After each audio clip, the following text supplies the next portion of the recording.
नमस्कार साथियों, वंदे मातरम। एक बार फिर से स्वागत करता हूं आपका आपके अपने favourite education YouTube channel GK glory study पर। आज हम हिंदी भाषा द्वितीय की संपूर्ण सटीक प्रश्नों के साथ आंसर की लिख रहे हैं, तो बने रहे वीडियो में अंत तक। तो इसमें हमारे प्रश्न दिया हुआ है कि पहला प्रश्न हमारा पद्यांश है, तो हमारे 61 से 65 तक के उत्तर हमें पद्यांश के अंदर से देने होंगे। तो ये पद्यांश आप पढ़ लीजिएगा, मैं इसके आंसर बता रहा हूँ। तो 61 क्वेश्चन है कि उपयुक्त काव्यांश को पढ़कर आपके मन में क्या विचार उत्पन्न होता है। तो इसका आपका आंसर हो जाएगा कि हमारे मन में प्रकृति के प्रति प्रेम का भाव उत्पन्न होता है। ऑप्शन डी आपका करेक्ट हो जाएगा। आगे बढ़ते हैं। 62 क्वेश्चन है कि निम्नलिखित पंक्ति में अनुप्रास अलंकार का प्रयोग किया गया है। तो इसमें पवन झुलावे के की कीर बतरावे देव, इसमें आपका अनुप्रास अलंकार का प्रयोग किया गया है। इस पंक्ति में आपका अनुप्रास अलंकार का प्रयोग किया गया है। अगला 63 क्वेश्चन है कि निम्नलिखित पंक्ति में पढ़ते समय बीच में या अधिक स्थानों पर ठहरने को कहते हैं। डार द्रुम पलना बिछोना नव पल्लन पल्लव के, यानी इस पंक्ति में पढ़ते समय या बीच में या अधिक स्थानों पर ठहरने को क्या कहते हैं। तो इसमें कहते हैं यति, यति इसमें कहते हैं ठहरने को। ठीक है, आगे बढ़ते हैं। कंजकली नायिका लता नसीर सारी दे रेखांकित शब्दों में प्रयुक्त अलंकार है, यानी इसमें आपका इस पद में आपका कौन सा अलंकार प्रयुक्त हुआ है। तो इस पद में आपका रूपक अलंकार प्रयोग हुआ है। इस पद में आपके रूपक अलंकार का प्रयोग हुआ है। आगे 65वां क्वेश्चन है कि कवि के अनुसार वसंत का परिवर्तन दिखाई देता है। कवि के अनुसार वसंत का परिवर्तन दिखाई देता है तन मन और वन पर। तन मन और वन पर, ऑप्शन ए आपका करेक्ट हो जाएगा। आगे बढ़ते हैं। अगला क्वेश्चन है मन उचट गया था, वाक्य रचना की दृष्टि से उदाहरण है। मन उचट गया था, ये वाक्य है, इसमें रचना की दृष्टि से कौन सा उदाहरण है। तो इसमें रचना की उदाहरण से हमारा इसमें रचना की दृष्टि से साधारण वाक्य का उदाहरण है। आगे बढ़ते हैं। था लेना मुहावरे का अर्थ है। था लेना मुहावरे का क्या अर्थ होता है। तो इस मुहावरे का अर्थ होता है कि प्रेम पता करना, यानी भेद पता कराना, यानी ऑप्शन बी आपका करेक्ट हो जाएगा। अगला है स्वरूप ने गरीबों को कंबल दिए। इस वाक्य में रेखांकित शब्द में कारक, यानी गरीबों को, इसमें कौन सा कारक आपका उपयुक्त हुआ है। तो इसमें आपका ऑप्शन सी संप्रदान कारक, ऑप्शन सी संप्रदान कारक आपका उपयुक्त हुआ है। आगे बढ़ते हैं। मन उमग गयो, राजस्थानी मुहावरे का अर्थ क्या है। मन उमगियो, मन उमगियो राजस्थान, ये एक राजस्थानी मुहावरा है। इसका आपको अर्थ बताना है। तो इसका अर्थ हो जाएगा आपका मन भरना, यानी आपका अब जिसका मन भर जाता है वो कहता है कि मन उमगियो। ठीक है। आगे 70 क्वेश्चन है कि 70वां हमारा क्वेश्चन हो जाता है कि निम्नलिखित में से कौन सा वाक्य रीतिवाचक क्रिया विशेषण का उदाहरण है।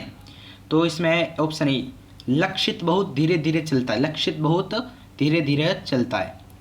71 क्वेश्चन है कि प्रोफेसर किलपैट्रिक किसके शिष्य थे। प्रोफेसर किलपैट्रिक किसके शिष्य थे। तो वो जॉन डीवी के, जॉन डीवी के, ऑप्शन बी आपका करेक्ट हो जाएगा। उच्च प्राथमिक स्तर पर मौखिक भाषा शिक्षा की प्रत्यक्ष विधि का सही उदाहरण है। तो इसमें प्रत्यक्ष विधि का सही उदाहरण कौन सा है। स्तर उच्च प्राथमिक स्तर व मौखिक भाषा। ठीक है। तो इसमें आपका सही स्तर हो जाएगा ऑप्शन बी आदर्श संभाषण, आदर्श संभाषण। आगे बढ़ते हैं। प्रतिलेख में विद्यार्थियों को किस आकार के अक्षर बनाने होते हैं। प्रतिलेख में विद्यार्थियों को किस आकार के अक्षर बनाने होते हैं। तो छोटे छोटे आकार के अक्षर बनाने होते हैं। अगला क्वेश्चन है भाषा पुस्तकालय में पुस्तकें होनी चाहिए। भाषा पुस्तकालय में कौन सी पुस्तकें होनी चाहिए। तो इसमें आपकी होनी चाहिए ऑप्शन बी साहित्य। भाषा पुस्तकालय में साहित्य की पुस्तकें आपके होनी चाहिए। आगे बढ़ते हैं कि निम्नलिखित में से दृश्य साधन का उपयुक्त उदाहरण है। निम्नलिखित में से दृश्य साधन का उपयुक्त उदाहरण आपका कौन सा हो जाएगा। तो इसमें उपयुक्त, यानी इसमें ऑप्शन बी चित्र विस्तारक, चित्र विस्तारक। अगला है मौखिक भाषा शिक्षण की प्रत्यक्ष विधियों में से कौन सी विधि नहीं आती है। तो इसमें हो जाएगा ऑप्शन डी गद्य शिक्षण, गद्य शिक्षण। पठन कौशल विकसित करने हेतु निम्नलिखित सही तरीका है। तो पठन कौशल विकसित करने हेतु निम्नलिखित सही तरीका बाल साहित्य पढ़ना, बाल साहित्य पढ़ना। अगला 78वां क्वेश्चन है कि निम्नलिखित में से एक अच्छे प्रश्न की विशेषता नहीं है। यहाँ पर विशेषता है, ये नहीं पूछा है, विशेषता नहीं है, अच्छे प्रश्न की एक विशेषता नहीं है। तो इस क्वेश्चन का आपका ऑप्शन नंबर सी आपका करेक्ट हो जाएगा कि अमान्यीकृत। ठीक है। आगे टारगर्सन तथा एडम्स के अनुसार भाषा में मूल्यांकन का सही अर्थ है। भाषा में मूल्यांकन का सही अर्थ है, तो इसका ऑप्शन डी हो जाएगा, किसी वस्तु या प्रक्रिया का मूल्य निश्चित करना। किसी वस्तु या प्रक्रिया का मूल्य निश्चित करना। ठीक है। आगे बढ़ते हैं। 80 क्वेश्चन हमारे 80 क्वेश्चन पूर्ण हो गए हैं यहाँ पर कि 80 क्वेश्चन है हमारा। तात्कालिक लक्ष्य विद्यार्थी की अधिगम समस्या तथा कठिनाई को हल करने हेतु शिक्षण है। विद्यार्थी की अधिगम समस्या तथा कठिनाइयों को हल करने हेतु शिक्षण है, तो ये हो जाएगा आपका ऑप्शन ए, उपचारात्मक शिक्षण। उपचारात्मक शिक्षण। अब हमारे प्रश्न संख्या 81 से 90 तक के उत्तर देने हैं हमें गद्यांश के आधार पर। 81 से 90 के उत्तर देने हैं, तो ये गद्यांश आप अच्छी तरह से पढ़ लीजिएगा। हम चलते हैं इनके उत्तर की तरफ। हमारी 81वां क्वेश्चन है कि कठिन शब्द में रेखांकित व्यंजन प्रयत्न के आधार पर भेद है। प्रयत्न के आधार पर भेद है, तो अघोष। अगला है लक्ष्य शब्द का तद्भव रूप है। लक्ष्य शब्द का तद्भव रूप है, तो option number B, lakh. Option number B, lakh. अगला क्वेश्चन है श्रृंखला श्रृंगम युग्म का सही अर्थ है। श्रृंखला श्रृंगम युग्म का सही अर्थ है, ऑप्शन नंबर सी, चोटी या पहाड़। क्या हो जाएगा? चोटी या पहाड़।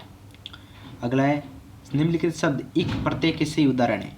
इसमें इक प्रत्यय के सही उदाहरण को आपको बताना है, तो इसमें हो जाएगा शिवालिक और पौर्विक। शिवालिक और पौर्विक। ठीक है। और निम्नलिखित में से संपूर्ण शब्द में निहित उपसर्ग है। संपूर्ण शब्द में निहित उपसर्ग कौन सा है? तो हो जाएगा सम।